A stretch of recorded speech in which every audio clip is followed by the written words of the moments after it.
troisième et dernier grand mode de montage, on va donc parler de la superposition. Certains l'appellent aussi le montage 3 points, 4 points, 3 points inversés, remplacement. Il y a pas mal de possibilités qui vont pointer avec cet outil. La première chose à comprendre, c'est la notion de piste cible. Donc on va commencer par ça, vous voyez. À gauche de ma timeline, vous avez remarqué qu'on a des pistes vertes et des pistes bleues. On l'a déjà vu, mais on va le rappeler. Les pistes vertes correspondent à la source, au rush. Les pistes bleues correspondent au montage, à la timeline.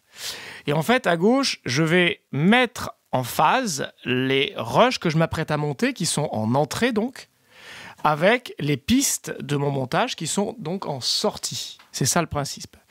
En vert, c'est le code couleur pour la source. En bleu, c'est le code couleur pour le record, pour la sortie.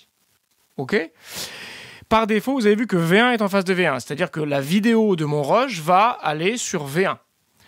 A1 est en face de, en l'occurrence A5 ici, ça veut dire que l'audio de mon rush va aller sur A5. Si je veux donc monter par superposition, avec comme premier objectif par exemple de mettre des illustrations sur mes interviews, des plans de coupe, des inserts, ce genre de choses comme vous le savez, je vais, comme pour n'importe quelle insertion, placer d'abord ma tête de lecture là où je souhaite insérer mon plan par superposition, forcément. Ça va être un premier point par rapport au système 3 points. Et je vais, bien sûr, charger le rush que je souhaite monter, admettons celui-ci, avec un in et un out, toujours pareil, éventuel, celui-ci est un peu court, je vais prendre celui-là, avec un in et un out. Et je vais ensuite cibler les pistes vertes qui correspondent au rush que j'ai chargé en source, on est d'accord? Donc ce rush chargé en source a une piste vidéo et une piste audio stéréo. Voilà. Et donc, je vais passer ici pour aiguiller, cibler, puisque c'est le terme, l'arrivée de ce plan dans le montage avant le montage lui-même.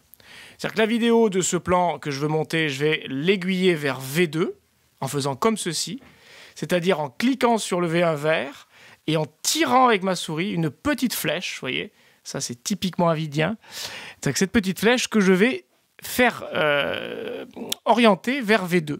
Et automatiquement, V1 va se mettre en face de V2. De la même manière, pour l'audio, là j'ai une piste stéréo A6 qui va me servir, je vais prendre le A1 donc, de mon rush, que je m'apprête à monter, et je vais le cibler sur A6. À partir du principe que, on va dire que celui du plan d'avant, il est ici. Vous voyez ? Voilà. J'ai fait ce qu'on appelle un ciblage. J'appelle ça, moi, un aiguillage. Alors, je prends toujours l'exemple de l'aiguillage du train, parce que pour ceux qui ont du mal à comprendre le principe, c'est pas mal. Imaginez que votre montage, c'est les quais de la gare, hein, le quai V1, le quai V2, etc. Et en vert, c'est le train qui arrive en gare.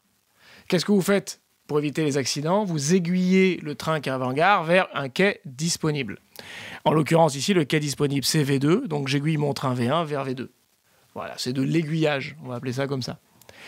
Donc on s'en sert en vidéo pour les inserts, les illustrations, les plans de coupe, mais on va s'en servir systématiquement pour l'audio, parce que comme vous le savez, l'audio, c'est forcément du montage en parallèle, avec des pistes qui vont se superposer, et donc en audio, ça va être systématique. On va cibler l'arrivée de l'audio sur la bonne piste audio. Ok ?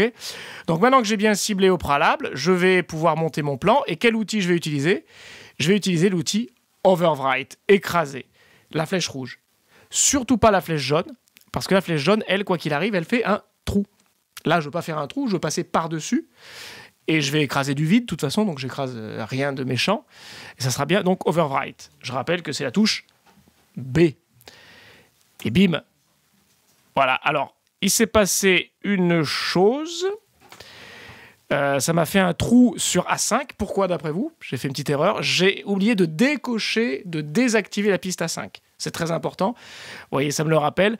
Il ne faut activer que les pistes concernées, aussi bien en vert qu'en bleu.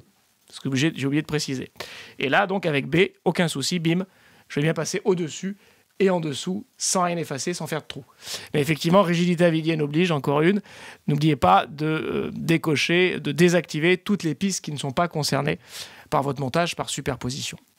Une fois que vous avez mis votre plan bah, vous pouvez en mettre un autre derrière comme vous voulez. Ça va être très facile de le déplacer. Je rappelle que comme on est sur une piste qui n'est pas le flux de montage principal, c'est une piste libre, donc je peux la saisir avec ma flèche rouge et me déplacer exactement comme je veux en rouge pour me réajuster.